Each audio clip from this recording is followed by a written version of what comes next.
Eccoci in diretta, edizione straordinaria dei telegiornali di Antenna 3 dedicata alle elezioni amministrative 2026, una tornata elettorale che nella nostra regione, il Veneto, coinvolge 51 comuni per un totale di poco più di 400.000 elettori. I seggi resteranno aperti fino alle 15, subito dopo inizieranno le operazioni di spoglio, riflettori puntati sulla città di Venezia, unico capoluogo in Italia nel quale si vota in questa tornata elettorale e capoluogo di regione. Con le ultime notizie, per le ultime notizie ci colleghiamo quindi subito con la nostra inviata Ilaria Marchiori a Mestre. A te Ilaria, buongiorno.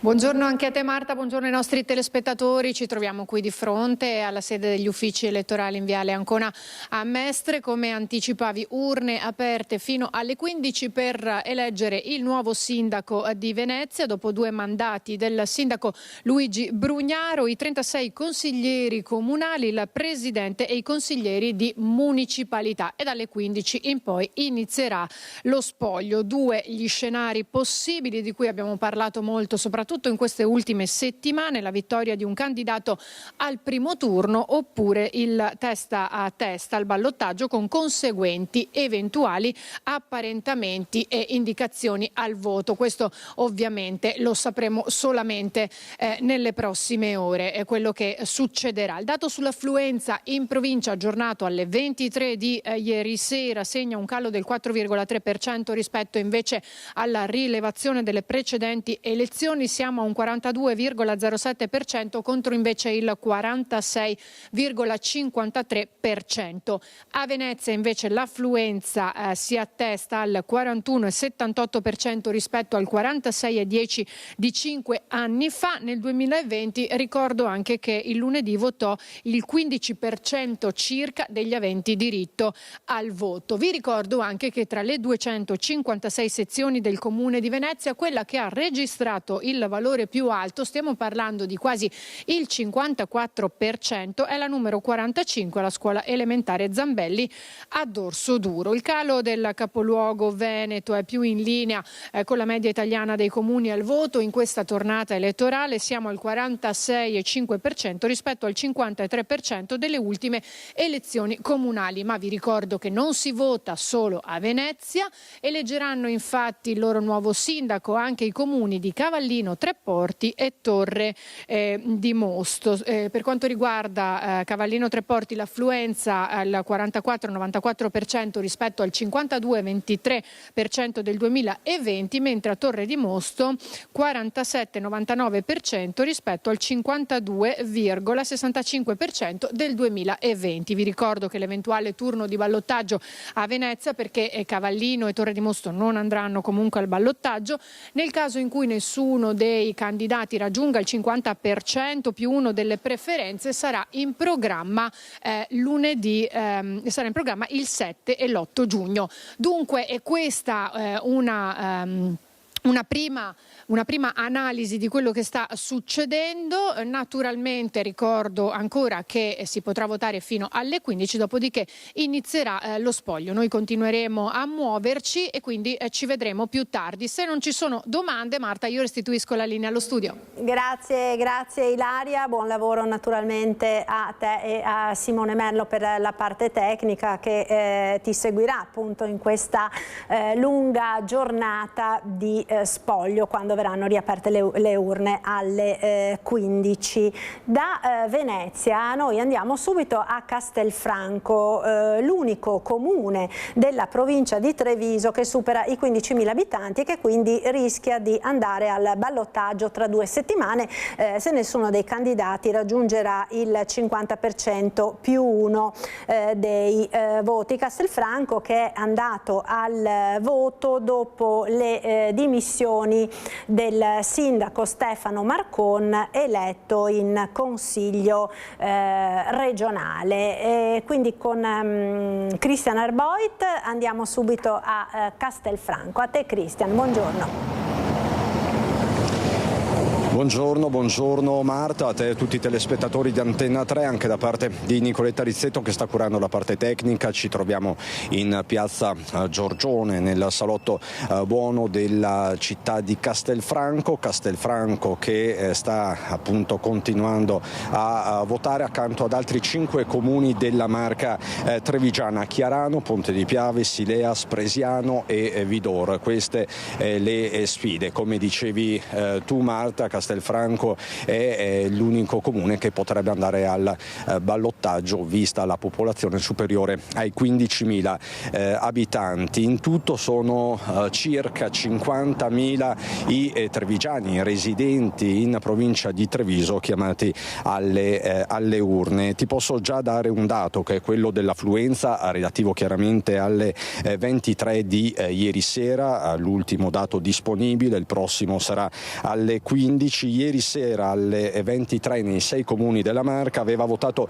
il 37,5% degli aventi diritto. Nelle precedenti consultazioni il dato era stato di ben 10 punti superiore, 47,98%. Ti do anche brevemente gli altri dati. Per quanto concerne Castelfranco, la forchetta, la differenza è di quasi 8 punti percentuali. Ieri sera alle 23 37 castellani su 100 si sono presentati alle urne, il 37,10% per l'esattezza contro il 45,24% della volta precedente. Non va meglio negli altri comuni, c'è uno scarto quasi sempre dell'8, del 10%, addirittura del 16% come a Chiarano, quindi siamo nella Marca orientale.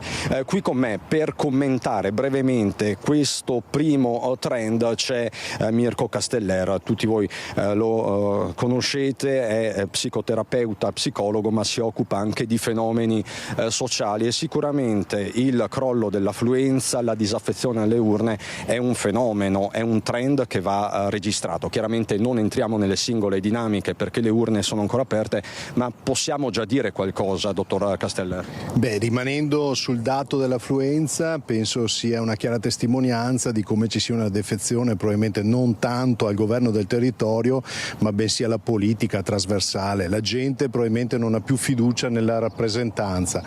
L'elemento che ci preoccupa, a mio avviso, e che sembra essere anche imbarazzante, è che eravamo abituati a avere questi numeri sulle politiche, ma non sulle amministrative locali. Quindi se questi dati sono confermati anche a livello dei comuni, degli enti locali, probabilmente una riflessione forte va fatta un po' trasversalmente da tutta la politica. Forse i partiti leader, o meglio governati in modo centrale dai vari referenti, non riescono a impattare in modo significativo nella democrazia locale. Questo è il tema che a mio avviso dovrebbe farci riflettere un po' tutti. Il dato definitivo sull'affluenza lo sapremo chiaramente alle 15, ma ti dico già Marta che, stando a quello che ci riferiscono dai seggi, non si è registrata alcuna ressa nella mattinata. C'è da dire che quella di ieri era anche una bella giornata, una giornata segnata dal bel tempo. Tanti probabilmente sono andati al mare, è un refrain anche questo.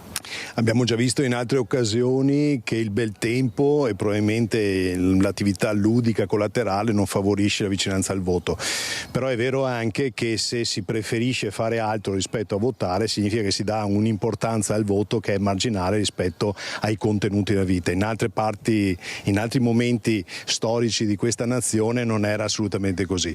Direi che forse oggi si sta discutendo una legge, questo è un segnale chiaro per chi starà scrivendo questa legge nazionale per quanto riguarda la legge elettorale, che forse dovremmo dare un premio di maggioranza a chi porta più gente al seggio elettorale più che un premio di maggioranza fine a se stesso. Quindi si potrebbe andare a incidere su questo meccanismo. Dobbiamo assolutamente riportare la gente a esprimere il proprio consenso, perché storicamente nel momento in cui il popolo si allontana dall'urna si creano situazioni ambigue, spesso scontri sociali. L'urna è un luogo di sfogo in cui si esprime la democrazia. Nel momento in cui si è lontano dall'urna si trovano altri luoghi in cui esprimere con atti magari forti azioni che abbiamo visto in certi periodi storici. Ecco, riportiamo la gente a votare e che non vada al mare.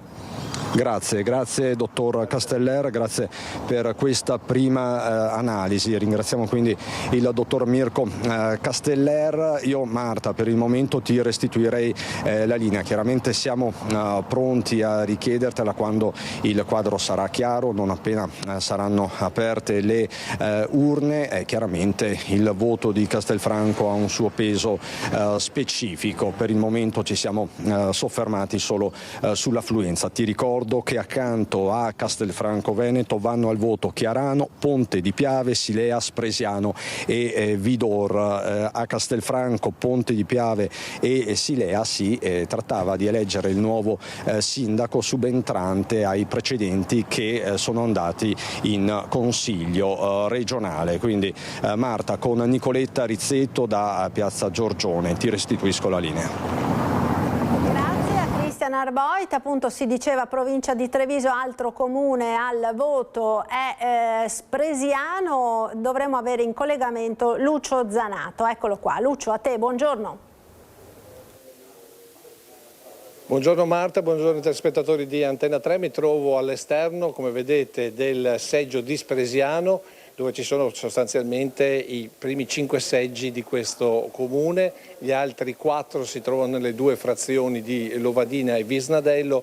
Ti do subito il dato: a un'ora circa dalla chiusura delle urne siamo al 44,5%, quindi abbondantemente al di sotto a quel 66,40 delle ultime elezioni che si sono tenute nel 2020 qui a Spresiano. Va anche detto che le ultime elezioni avevano in abbinata anche le elezioni regionali, quindi facevano da traino. Certo che è un trend costantemente in decrescita quello della presenza elettorale anche qui nel comune a ridosso del Piave, lungo la Pontebana, segno di una disaffezione per la quale insomma la politica non potrà ulteriormente stare a guardare.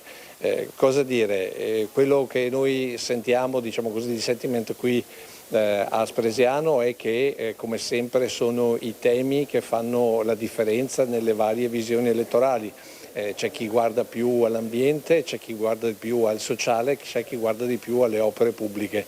Tanto è vero che qui ci sono stati, come dire, dei dibattiti legati ad esempio a Villassina, che è quella villa da tempo sta aspettando una linea, chiamiamola così, sta aspettando un futuro, insomma una ristrutturazione o comunque un'indicazione di utilizzo, e nel frattempo quella che, tanto per intenderci, scendendo verso Visnadello troviamo sulla destra, villa molto bella però altrettanto forse dimenticata, quindi il dibattito si è sviluppato molto in quel territorio e per quell'ambito. E poi naturalmente le opere pubbliche, rotatorie, maggiore viabilità, minore traffico per quanto possibile all'interno, diciamo così, del centro urbano, e poi naturalmente un'attenzione al sociale con anche un'idea per la disabilità e per il dopo di noi. Tanto invece è stato detto anche per quanto riguarda l'ambiente, perché qui appunto si è parlato molto di un'urbanizzazione che fosse più accentuata e quindi più atta, diciamo così, al recupero più che non all'utilizzo di nuove aree verdi. Insomma, un dibattito che, come tutti i comuni, si è sviluppato giustamente sul concreto. Ricordiamo che qui ci sono 3 sfidanti sostanzialmente. Ovviamente noi poi naturalmente racconteremo tutto dopo le 15, quando finalmente potremo parlare e dare definitivamente anche il nome, molto probabilmente, del sindaco. E con questo da Spresiano al momento è tutto, a te la linea.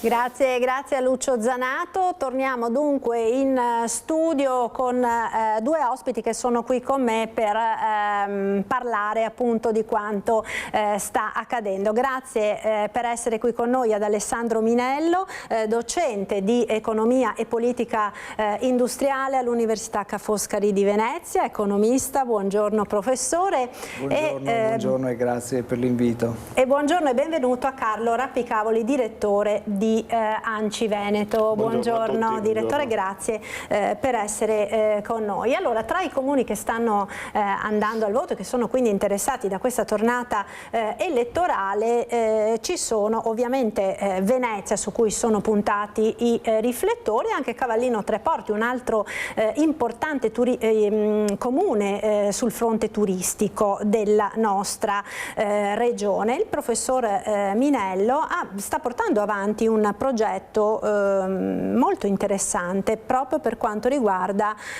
i comuni turistici e quelle che sono le aspettative dei turisti stranieri in relazione appunto a questi territori. In particolare, lo sappiamo, il tema del turismo, dell'overtourism, di quella che molti veneziani definiscono l'invasione, no, dei turisti, è stato anche uno dei temi più dibattuti della campagna elettorale. Professore, vuole raccontarci un po' cosa state facendo? Allora, intanto stiamo portando avanti questo progetto internazionale che vuole mappare le aspettative dei turisti, in questo caso americani, rivolte ad alcuni territori a livello nazionale. Cioè noi chiediamo ai turisti, prima che esprimano le loro scelte, che tipo di aspettativa avrebbero per visitare alcuni luoghi. In particolare tra questi luoghi c'è Venezia, e l'obiettivo è proprio quello di governare un turismo, un flusso turistico che sia più coerente con le aspettative da un lato della domanda, ma anche della capacità di un'offerta ricettiva di soddisfarle, e nell'ottica di una sostenibilità che oggi è messa a rischio. Questo è un progetto che stiamo portando avanti grazie al lavoro di alcuni collaboratori, in particolare la dottoressa Luisa Bordato e il dottor Alberto Milani, con i quali stiamo proprio progettando questo modello nuovo, se vogliamo, di turismo e di incontro tra una domanda sempre più esigente e un'offerta sempre più spesso in difficoltà. Se pensiamo a Venezia, considerate che oggi Venezia solo la città ha circa 6 milioni di arrivi e 12, 13 milioni, 14 milioni, dipende poi dagli anni di presenze. E considerando che Venezia, soprattutto la parte isola, ha meno di 50.000 abitanti, si capisce quanto forte è la pressione turistica. Un dato che forse sorprende ancora di più è che si possono avere presenze giornaliere di turisti, compreso anche gli escursionisti, cioè quelli che visitano la città ma non pernottano, di circa dai 50-60.000 presenze, diciamo, giornaliere, fino nei momenti di punta anche 170.000 persone che visitano Venezia, ma che poi molte di queste rientrano alla sera. Quindi c'è una forte pressione sulla città e sulla popolazione. E quindi questo ci fa già capire, no, quelli che sono quello che è l'impatto, insomma, sulla popolazione. Lo comprendiamo solo da questi numeri. Ritorniamo tra poco, professore, su questo tema, ma ci spostiamo ora dai grandi numeri di Venezia ai piccolissimi numeri di alcuni dei comuni bellunesi che stanno andando al voto in questa tornata elettorale. Tra i più piccoli della regione abbiamo in collegamento dalla Mon Tiziana Bolognani. A te Tiziana, buongiorno. Sì Marta, buongiorno. Per la verità fra gli 8 comuni al rinnovo amministrativo la Mon è anche quello più popoloso, con 4.120 aventi diritto al voto, e poi a scendere tutti gli altri. Ma noi siamo alla Mon perché assieme a Cibiana è certamente una delle sfide più sentite, più partecipate, diciamo anche più agguerrite. La Mon va al rinnovo nuovo dopo quanto era accaduto negli scorsi mesi, e cioè con la sfiducia del sindaco reggente e quindi con la chiamata nuovamente al voto. Allora, diciamo che l'affluenza a Lamon, esattamente come a Cibiana, che sono gli unici due comuni dove la sfida, la battaglia è particolarmente sentita e dove si sono presentate 3 liste per ciascun comune, l'affluenza è stata davvero bassa, per non dire tra le più basse fra gli 8 comuni. L'unico a superare il 40% ieri sera alle 23 è stato Valle di Cadore, che sulla carta ha già il nuovo sindaco che ha battuto il quorum, mentre per quanto riguarda Cibiana ieri è andato a votare il 29,64% degli aventi diritto, il precedente del 2024 quando a vincere fu, lo ricordate, la lista che era stata definita Civetta, lista che aveva sfiorato il 33%. A Lamon ci sono 3 candidati, 2 di questi sono già volti noti per l'amministrazione comunale che confina con il Trentino Alto Adige, sono Vania Malacarne e Ornella Noventa, che sono state entrambe già sindache del comune di Lamon, e la new entry Davide Maria Pante Toscano. Sono i 3 aspiranti sindaci del territorio feltrino. Ieri l'affluenza al voto di Lamon è stata, come vi dicevo, scarsissima. Alle 12 il dato era bassissimo, appena il 9% di affluenza, alle 23 si fermava al 30,63%, il precedente del 2022 quando vinse Loris Macagnan era stato del 35,28%. A seguire tutti gli altri comuni dove comunque le sfide sono particolarmente sentite e interessanti, gli occhi puntati anche su Vigo di Cadore, dove la sfida tra un giovane amministratore politico e l'ex vice sindaco di Vigo di Cadore si sta facendo certamente sentire. Vi racconteremo tutto nelle prossime ore. Intanto Marta, ti restituisco la linea, sapendo che null'altro di più possiamo dire a urne ancora aperte. Grazie a Tiziana Bolognani. Dunque qui in studio stavamo intanto commentando anche questi dati sull'affluenza che sicuramente impongono delle riflessioni, visto il calo così consistente in una elezione come quella appunto per il sindaco, che è quella, diciamo, che ha maggiormente appeal sulla popolazione. E mi dicono dalla regia che abbiamo in collegamento da Arzignano Luisa Bertini. Quindi vediamo un po' come sta andando ad Arzignano, uno dei comuni più popolosi del Vicentino chiamati a questa tornata elettorale. A te Luisa, buongiorno. Sì, buongiorno a te, buongiorno ai nostri telespettatori. Intanto faccio una panoramica su quello che è il Vicentino alle urne, perché sono circa 60.000 i vicentini chiamati alle urne in questa tornata elettorale per 10 comuni. Tante le particolarità che arrivano dal territorio vicentino, una delle quali è che 6 comuni oggi vanno a scadenza naturale, mentre 4 vanno al voto dopo un lungo commissariamento. Qualche numero: nel complesso sono 88 le sezioni elettorali allestite nel Vicentino, 26 candidati sindaco in corsa, sostenuti da un totale di 37 liste.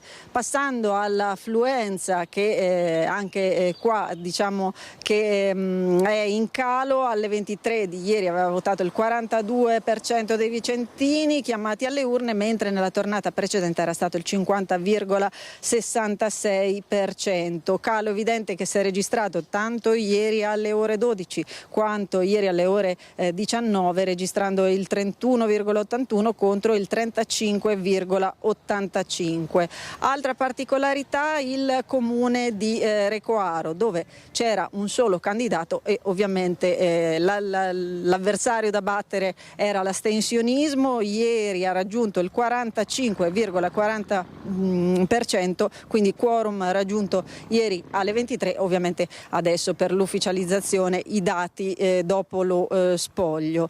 Comuni attenzionati, il nuovo comune nato dalla fusione tra Castignero e Nanto, che si chiama appunto Castignero Nanto, che avrà per la prima volta il suo sindaco, quindi si parte un po' dall'anno zero. Altri comuni attenzionati, Arzignano, dove mi trovo io adesso, e Lonigo, perché hanno oltre 15.000 abitanti e quindi sono papabili per un eventuale ballottaggio. Per il momento da Arzignano è tutto, linea allo studio e poi ci risentiremo a breve. Grazie a Luisa Bertini. Facciamo ancora un giro veloce tra i nostri inviati, andiamo a Nove, siamo sempre nel Vicentino con Mirko Cavallin. A te Mirko, buongiorno. Buongiorno Marta, con Edoardo Fabris alla parte tecnica, all'esterno del municipio di Nove, anche qui affluenza scarsa, più bassa rispetto al turno elettorale, all'ultimo turno elettorale. Ieri sera alle 23 poco meno del 45% degli aventi diritto ha espresso la propria preferenza. Nell'ultima tornata elettorale si era arrivati al 51%. Questo è un comune dalla storia travagliata, negli ultimi 4 anni 2 commissariamenti, l'ultimo è iniziato il 18 febbraio scorso dopo le dimissioni della maggioranza dei consiglieri. Sono 3 i candidati in lizza, il primo cittadino uscente Luca Rebellato con la lista per Nove con tutti i simboli del centrodestra, poi 2 liste civiche, Alessandro Pigatto, la lista Nove concreta, e Paolo Zanon, la lista Nove al centro. Mancano ormai una cinquantina di minuti, poco più, alla chiusura dei seggi, poi ci sposteremo appunto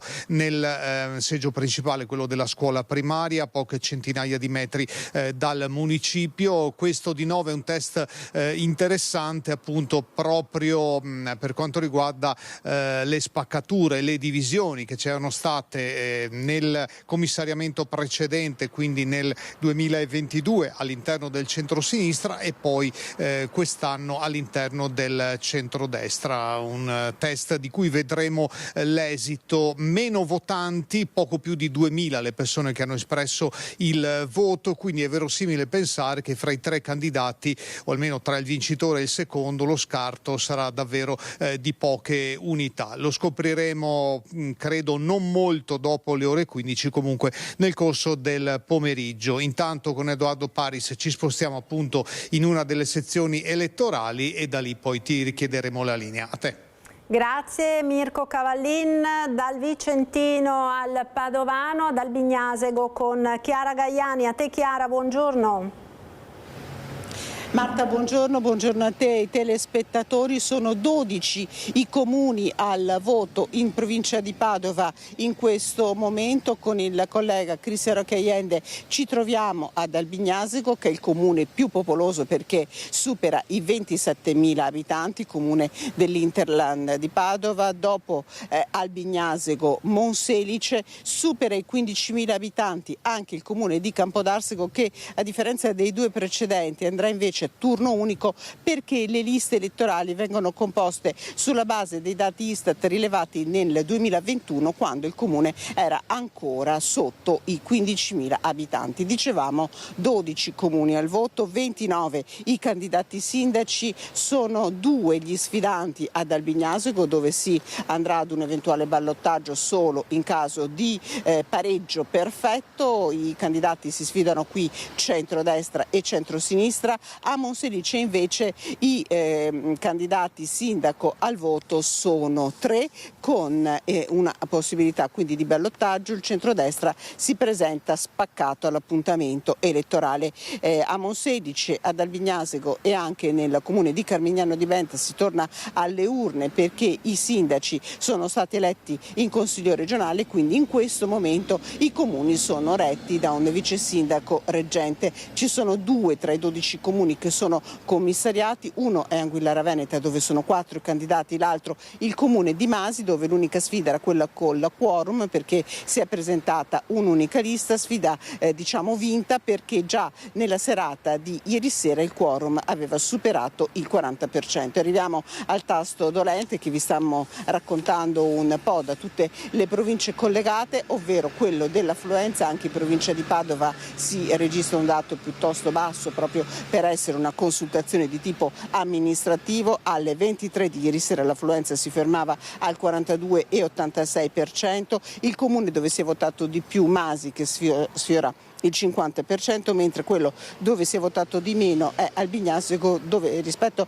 alle precedenti consultazioni amministrative si è perso, pensate, il 20% dei punti percentuali. Uno sguardo ai comuni più popolosi, dicevamo Albignasego e Monselice. Ad Albignasego l'affluenza al voto tiene male, a Monselice dove si perde fino ad ora, insomma fino a ieri sera, il 10% degli elettori. Ecco, direi che il quadro della provincia di Padova ve lo abbiamo delineato con il collega Cristian Rocchi Aiende. Adesso da Albignasego ci spostiamo a Monselice, pronti a ricollegarci nel futuro di questa diretta maratona elettorale. Marta, direi che per ora ti posso restituire la linea. Grazie Chiara, buon lavoro naturalmente, grazie a tutti i nostri inviati che ci hanno consentito questo primo giro, diciamo, tra i comuni più importanti o comunque più significativi nel panorama regionale che sono appunto coinvolti in questa tornata elettorale. Un dato dunque che sicuramente deve far riflettere in qualche maniera è quello che purtroppo accomuna, l'abbiamo sentito un po' tutti i comuni, ed è quello del calo dell'affluenza. No? Professore, una battuta veloce, poi andiamo in pubblicità, dopo ritorniamo ancora. Sì, i numeri ci stanno dicendo che le persone, soprattutto i giovani, non credono molto in queste proposte politiche e quindi la riflessione deve essere come rinnovare un'offerta politica, un programma politico che sia coerente con le reali esigenze dei territori e delle persone.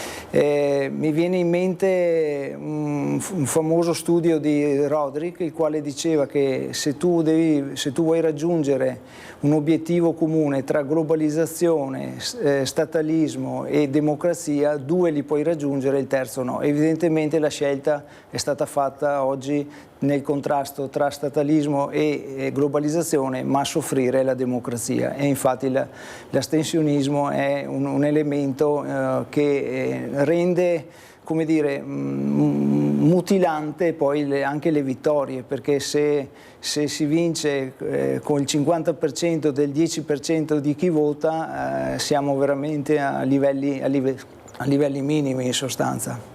Sì, un aspetto sicuramente preoccupante. Allora ci fermiamo per qualche istante di pubblicità, linea alla regia, poi ritorniamo in diretta tra poco. Eccoci di nuovo in diretta, speciale elezioni dedicato alle amministrative 2026. Stavamo commentando in studio il dato sull'affluenza che, come abbiamo sentito dai nostri inviati, è in calo eppure di parecchio praticamente in tutti i comuni. Professor Minello voleva concludere il discorso che stava facendo appunto su questo. Il tema chiave è dare un senso all'offerta e al programma politico, e se questo senso è forte le persone rispondono. Abbiamo visto con il referendum che di fronte alla domanda se cambiare o meno alcune parti della Costituzione, senza entrare adesso nel merito, però la risposta è stata no, cioè nel senso che questo no poi è stato fortemente sostenuto dalla componente giovanile, in particolare la Gen Z, che è andata a votare in massa e ha votato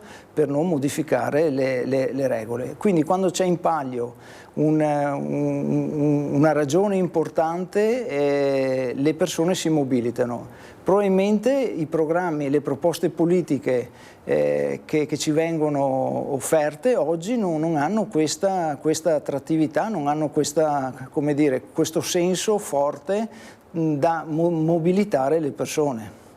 Ecco, Carlo Rappicavoli, anche dal vostro osservatorio, no, di ANCI state riscontrando questa forte disaffezione alla politica, non solo per quanto riguarda gli elettori che vanno a votare, ma addirittura per reperire dei candidati sindaci. Abbiamo visto, no, tanti comuni addirittura con il candidato unico, questa guerra del quorum per vedere se si riesce ad arrivare al 40% più uno, no? Sì, è un tema che deve preoccupare tutti, perché, come dice il professore, bisogna coinvolgere, ma se non riusciamo a coinvolgere neanche per l'amministrazione locale, che tradizionalmente l'amministrazione del proprio comune, delle realtà locali, è quella che attirava maggiormente la partecipazione, questo è un interrogativo, ce lo dobbiamo porre. Poi dobbiamo verificare tutte le realtà locali.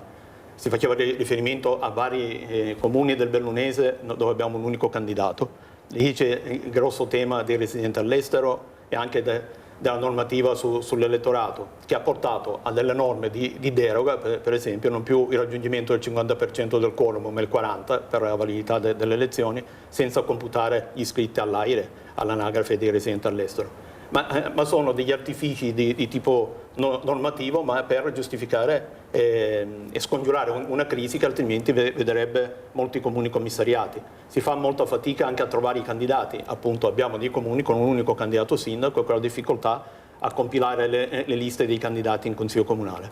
Allora tutta questa situazione merita un'analisi certamente approfondita. Bisogna capire perché c'è questo distacco fra la cittadinanza e l'amministrazione pubblica, anche a livello locale. E quindi manca certamente un coinvolgimento sin dall'inizio, e che se tutto si riduce al momento elettorale, alla presentazione di programmi che magari spesso sono simili o comunque non attirano particolarmente l'attenzione, se non c'è stata una preparazione prima delle candidature, ma per tempo, ma anche durante il corso dell'amministrazione, con varie modalità di partecipazione che vanno anche oltre la presenza istituzionale in Consiglio, allora rischiamo veramente una disaffezione che poi si farà molta fatica a recuperare. Quindi dobbiamo porci tutti questo interrogativo e affrontarlo, perché quando non è troppo tardi.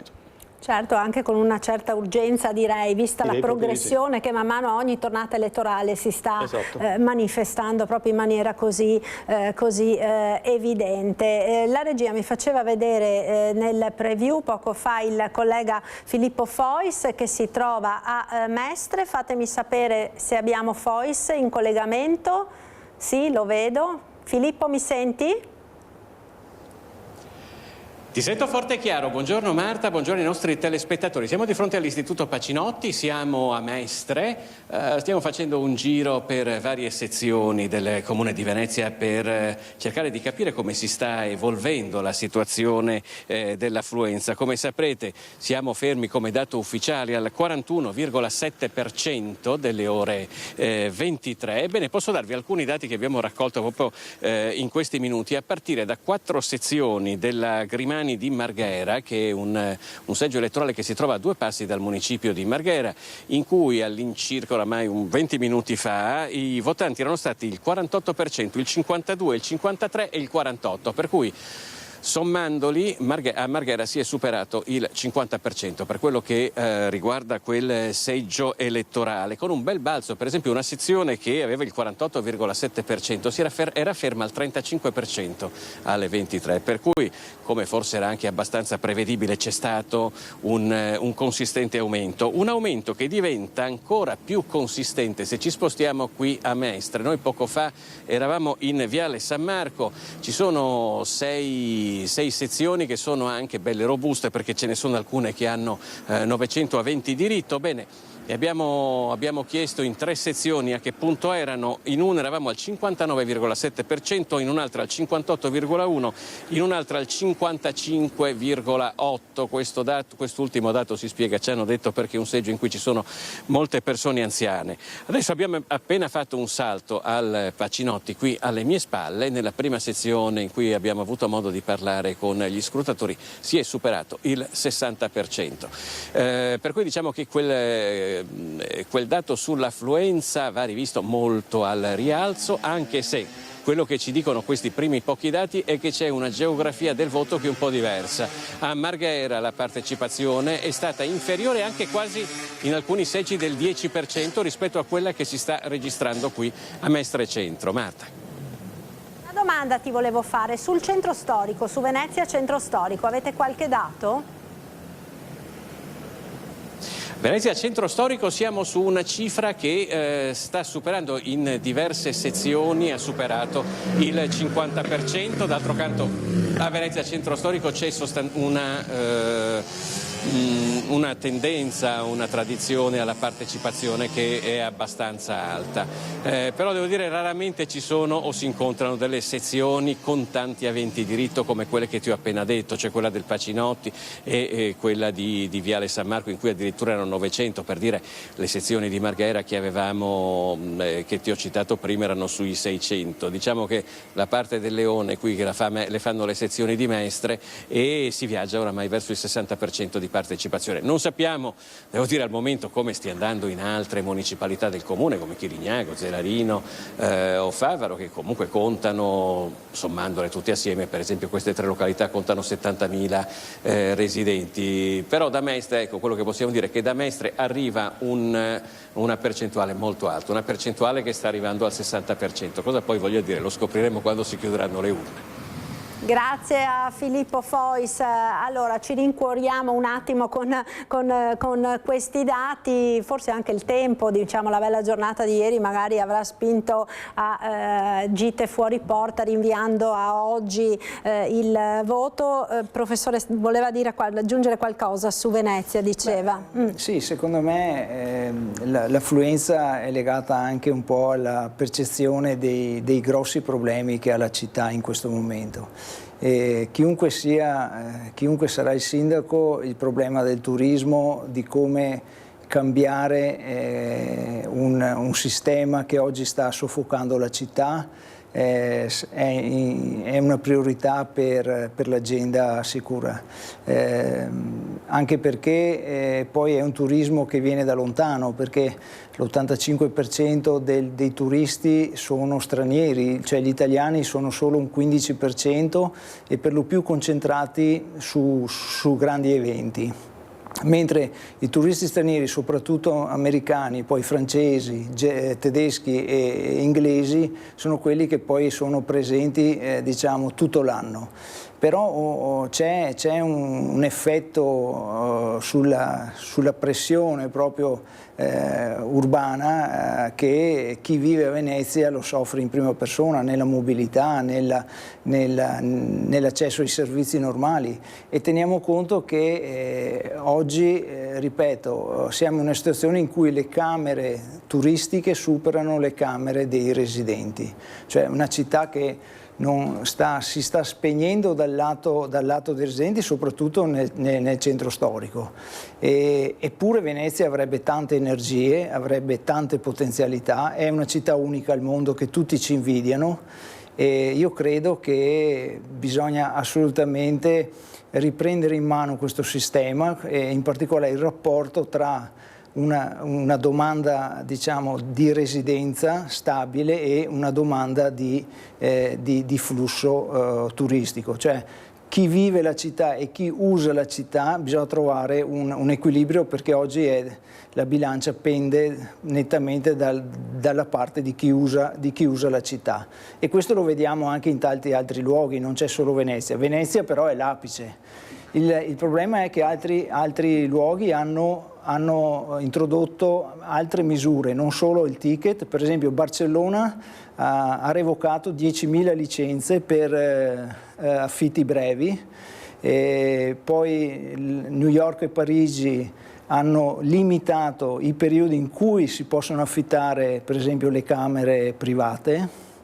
Amsterdam ha messo dei divieti addirittura sulla possibilità di affittare camere in alcune zone della città, lo stesso ha fatto Kyoto in Giappone. Cioè quello che noi adesso stiamo affrontando è un cambio di modello, e anche la cultura del successo di questo modello va cambiata, la metrica va cambiata, cioè oggi il successo turistico non si deve misurare sulle presenze e sugli arrivi, ma sulla capacità di carico dei territori, cioè sul non superamento di quella capacità di carico, perché altrimenti se si supera quello è vero che aumentano turisti, arrivi e presenze, ma le esternalità negative che si generano vanno a erodere i benefici che vengono creati, e soprattutto si crea una simmetria, perché i costi del superamento della capacità di carico gravano su alcuni soggetti, i residenti in particolare, e beneficiano altri. Questo è, anche la simmetria va corretta, altrimenti non ci sarà sviluppo, ci sarà un'involuzione, e nel caso di Venezia continuerà a perdere abitanti, perché non si potrà più vivere a Venezia se non cambia qualcosa.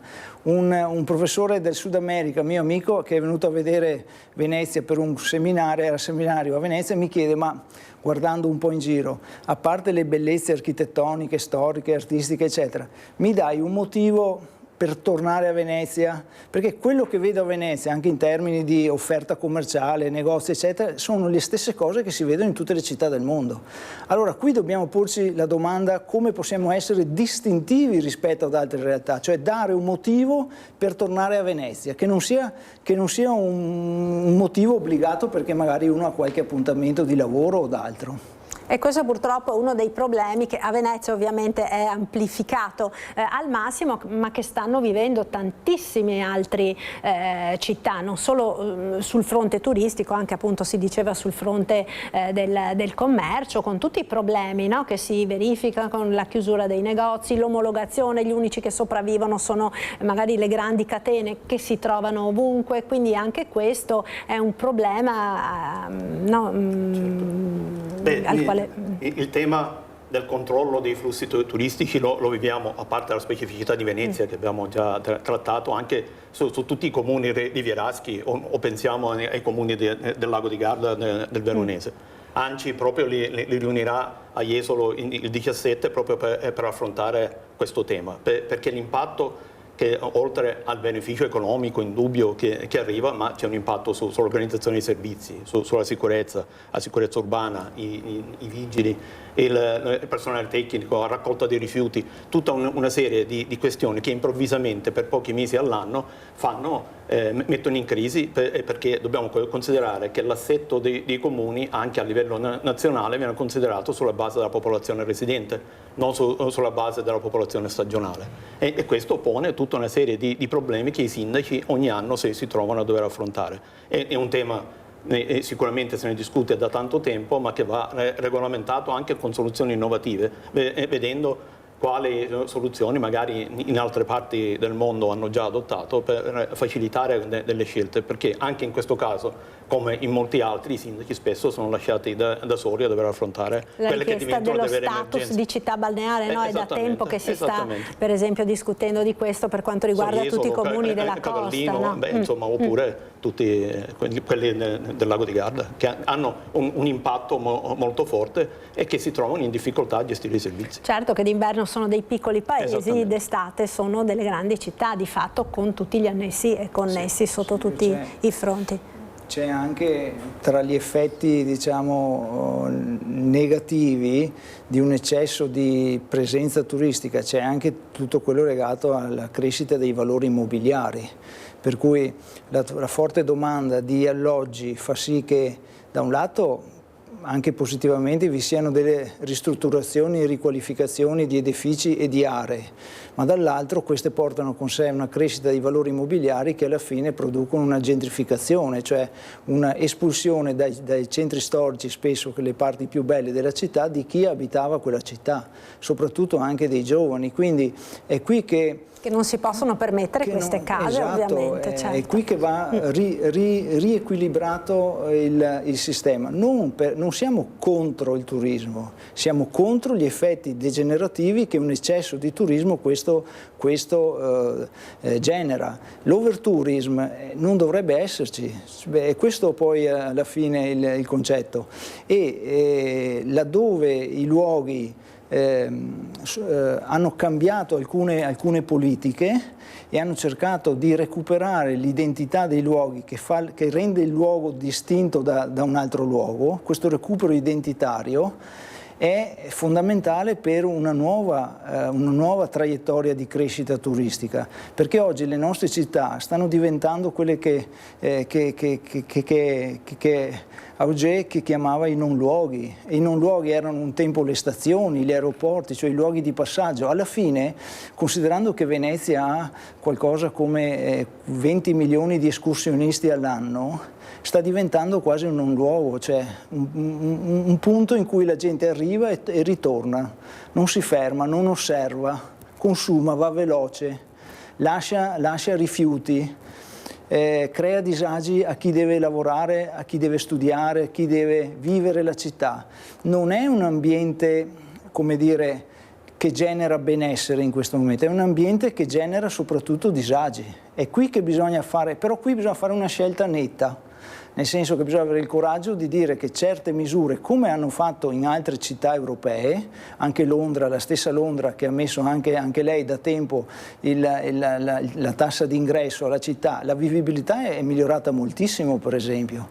Nel caso di Venezia il contributo d'ingresso non ha fatto nessun effetto dal punto di vista del freno degli arrivianzi. Negli ultimi 2 o 3 anni sono aumentati, quindi vuol dire che bisogna agire anche diversamente, anche culturalmente, secondo me, cioè partire da un concetto che una città ha diverse funzioni e queste funzioni devono essere integrate tra di loro e in equilibrio, altrimenti se c'è squilibrio non c'è sviluppo. E questo è il tema forte, cioè ripensare a un modello di città diverso di cui il turismo è un elemento importante, ma altri elementi sono il lavoro, la scuola, il divertimento, la cura e il vivere la città. Queste sono, una città deve avere tutti questi ambienti, altrimenti diventa un centro divertimenti piuttosto che altre cose, ma non è più una città. Certo, ed è fondamentale questo, è importantissimo.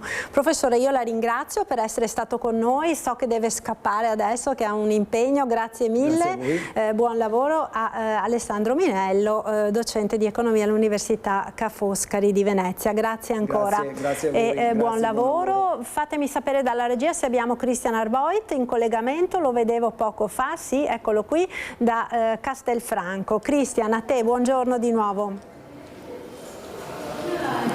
Buongiorno a te Marta, abbiamo cambiato location da Piazza Giorgione al seggio elettorale di via Monfenera, siamo alle scuole elementari di via Monfenera, è il seggio principale della città di Castelfranco Veneto, manca poco meno di mezz'ora alla chiusura dei seggi, noi siamo in grado, abbiamo chiaramente le autorizzazioni del caso, di entrare all'interno di questo seggio dove troviamo la Presidente Margherita Bertolo, è uno dei 32 seggi della città di Castelfranco Veneto, ovviamente le operazioni sono in corso, siamo alla rush finale di questa corsa elettorale su cui pesa, e lo dicevamo prima, un'affluenza molto scarsa a Castelfranco come altrove.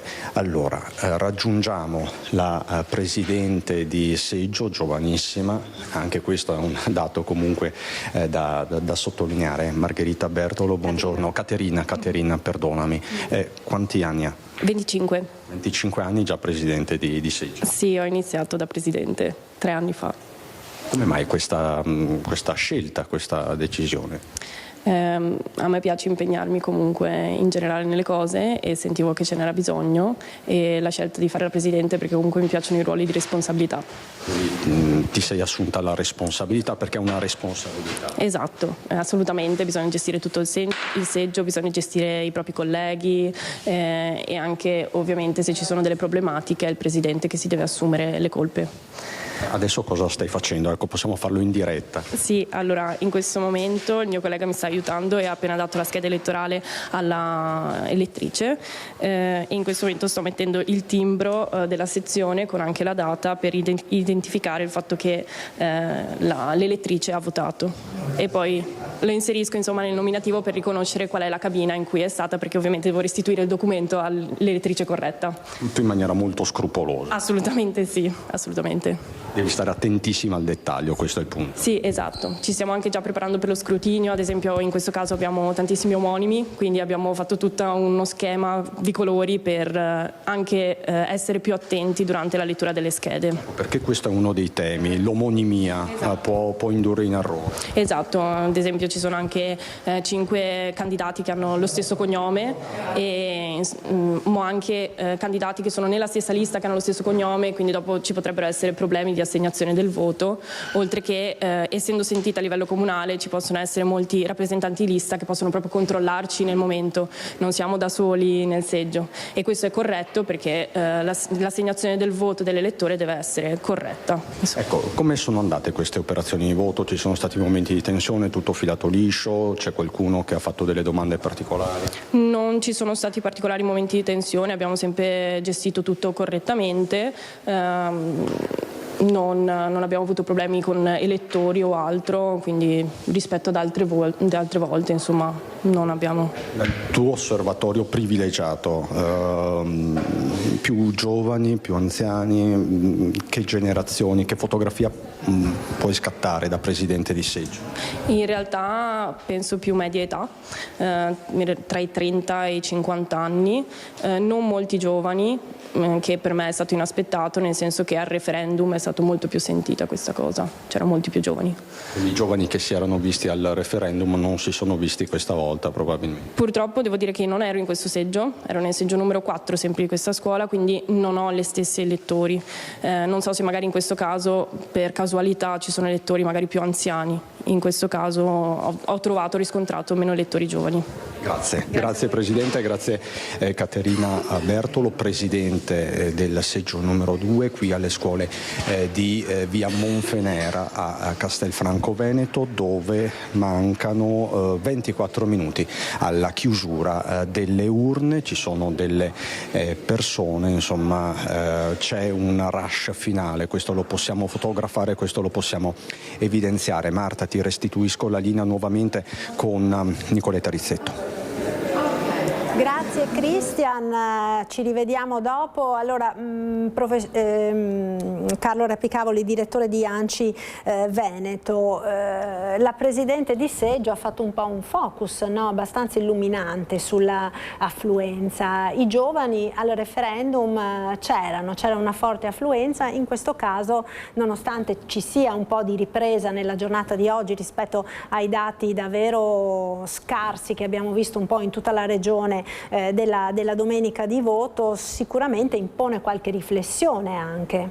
Sì, lo dicevamo prima, cioè si partecipa quando ci si sente coinvolti, sia per l'argomento da trattare, per la consapevolezza che il voto incide sul risultato finale, sia per la volontà proprio di scegliere. Poi vanno fatte delle valutazioni in singoli casi. È possibile che tanti giovani siano residenti fuori sede per motivi di studio o per altre ragioni e non hanno, come avviene per le elezioni politiche, magari le agevolazioni di viaggio per rientrare e andare a votare. Ma sono degli aspetti che però comunque restano marginali. Il tema, come dicevamo prima, è quello di capire, comprendere, approfondire perché soprattutto i giovani non si sentono coinvolti nelle scelte che riguardano anche il comune di residenza o tutto ciò che riguarda l'amministrazione pubblica. È in crisi la rappresentatività, è in crisi il voto o la rappresentanza democratica, sono temi molto seri. Siamo prossimi all'anniversario dell'Assemblea Costituente del 46, sono gli 80 anni della Repubblica, forse è il momento di fare qualche riflessione su quello che è stato, quello che sta accadendo, per vedere se la nostra democrazia è davvero matura, che cosa dobbiamo fare o a cosa dobbiamo rimediare che ha creato questa situazione di disaffezione, che è legata a tutta una serie di fattori che possono essere, c'è la sfiducia, ma soprattutto io insisto sul mancato coinvolgimento dei giovani, di giovani, ma di tutta la popolazione. Non mi fermerei soltanto ai giovani, perché se abbiamo dei dati che in molti comuni non raggiungono il 50%, vuol dire che non riguarda solo i giovani, ma riguarda tutta la popolazione, magari la popolazione più avanti di età sente di più questo esercizio del diritto-dovere di andare al voto. Bisogna coinvolgerli sin dall'inizio, ma anche nel corso del periodo amministrativo e non solo negli ultimi mesi, perché se sono gli ultimi mesi, quando si parla solo di campagna elettorale o a richiesta del consenso, questo distacco aumenterà. Si rischia anche l'effetto opposto, no? Si rischia anche l'effetto opposto. Ecco, sì. Allora vedo che abbiamo in collegamento dal veneziano la nostra Edi Caliman. Buongiorno Edi, dove ti trovi?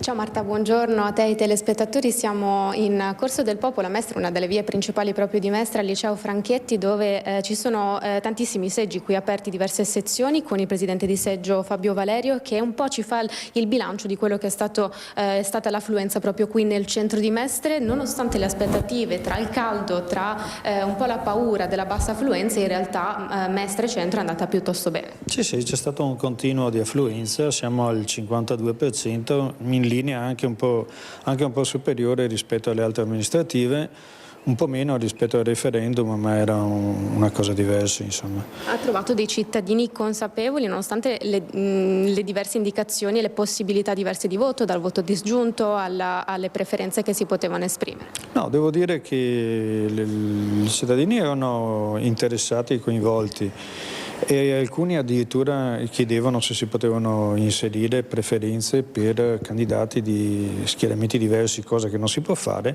però denota, ecco, che erano interessati, conoscevano i candidati e apprezzavano anche il fatto, anche se erano appartenenti a schieramenti diversi, insomma. Quindi abbiamo trovato gente motivata, preparata, anche gli stranieri, devo dire, erano consapevoli delle operazioni, tutte le modalità, insomma, ecco. Certo, grazie mille a Fabio Valerio. A noi intanto, Marta, ci spostiamo con Tommaso Migotto verso il centro di Venezia per vedere anche lì che aria si respira. Tra poco.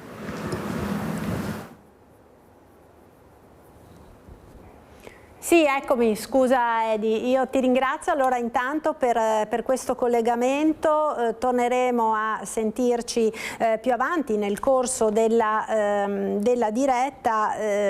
Dicevamo dei problemi amministrativi dei comuni del Veneto. Uno dei problemi che sta accomunando la stragrande maggioranza dei comuni, tra cui anche quelli che sono chiamati alle urne, è quello dei dipendenti che si fanno fatica a trovare, dipendenti ormai avanti con l'età e che nel giro dei prossimi mesi, prossimi anni andranno in pensione. Carlo Rappicavoli, che situazione si sta vivendo sotto questo aspetto nei municipi? La situazione è molto difficile ed è legata a tutta una serie di fattori. Paghiamo adesso tanti anni di blocco del turnover e del blocco delle assunzioni, cosa che ha determinato un aumento esponenziale dell'età media dei dipendenti. Adesso negli ultimi anni, malgrado la normativa consente di assumere, si fa molta fatica a reperire del personale, soprattutto per personale tecnico, personale specialistico, penso ad esempio agli esperti di innovazione digitale o di informatica, per la forte concorrenza che c'è col privato, ma anche con gli altri comparti della pubblica amministrazione, per un problema di tipo contrattuale. C'è il contratto delle funzioni locali, c'è quello che regola i contratti di comune e province, e quello più penalizzante rispetto ai dipendenti. A fronte di una serie di responsabilità che nei comuni i dipendenti si devono assumere, vengono pagati meno.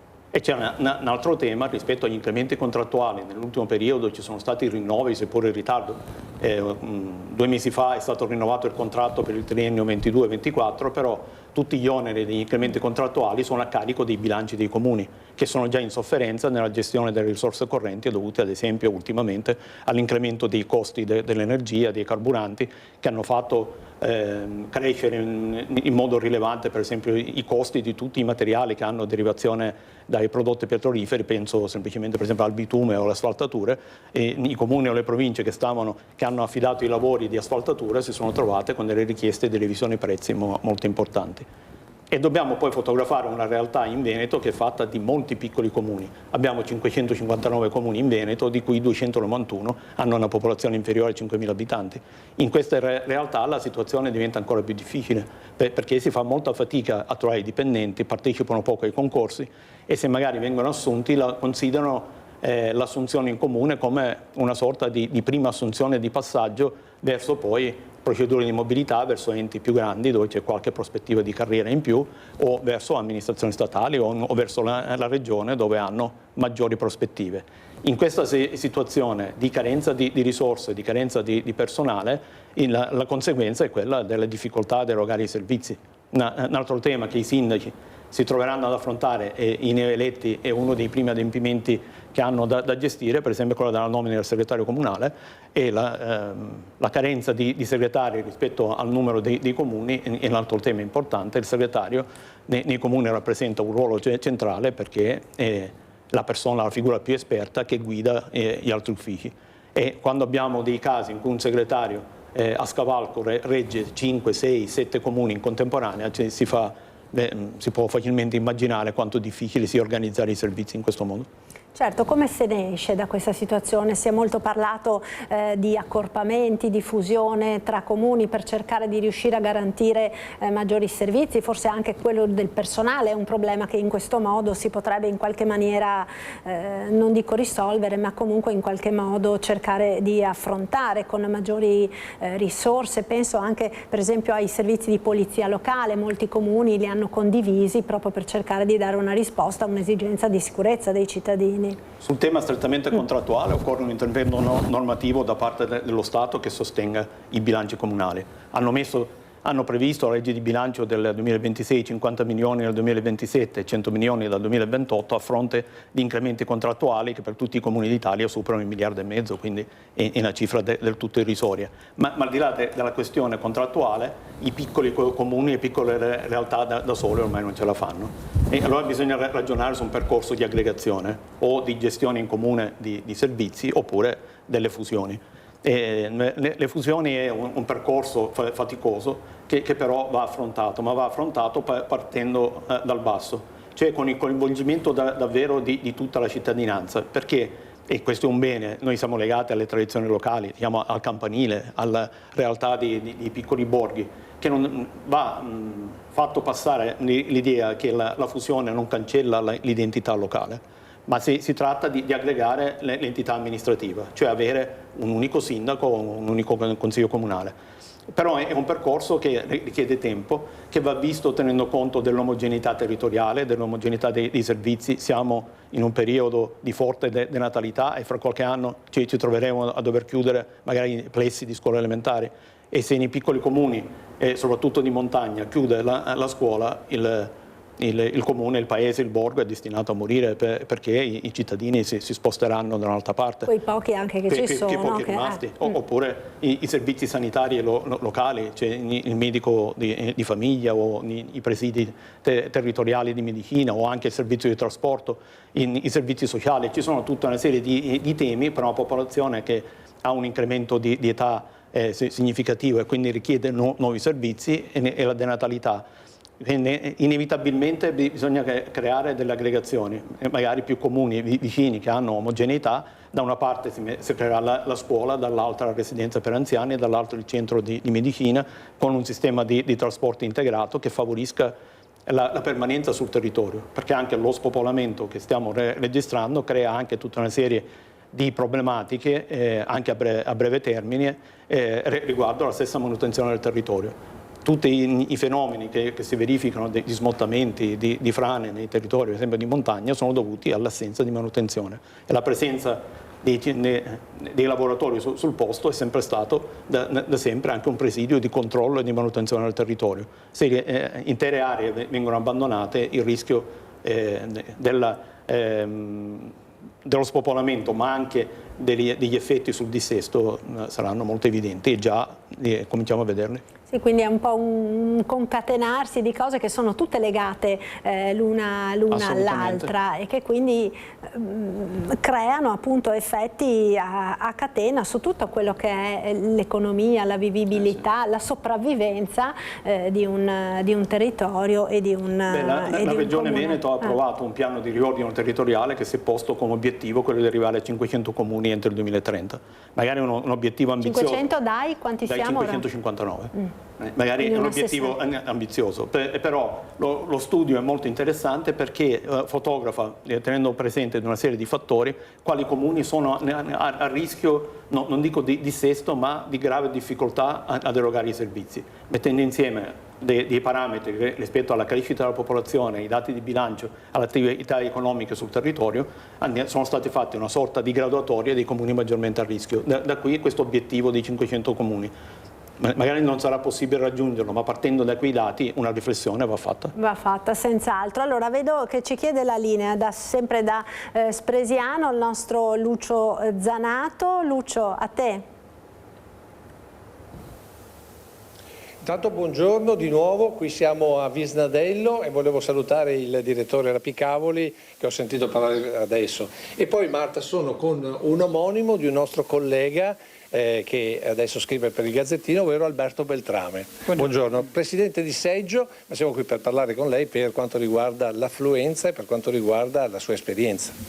Allora, diciamo che per quanto riguarda l'affluenza abbiamo avuto una buona affluenza ieri e un po' meno in questa giornata di lunedì. Siamo circa al 47,5%, almeno nel mio seggio, e a livello comunale più o meno eravamo così almeno a mezzogiorno. E per quanto riguarda l'esperienza, sono anni che faccio questo servizio, chiamiamolo così, più per vedere le persone e è sempre una bella esperienza. Spero sempre che ci sia più...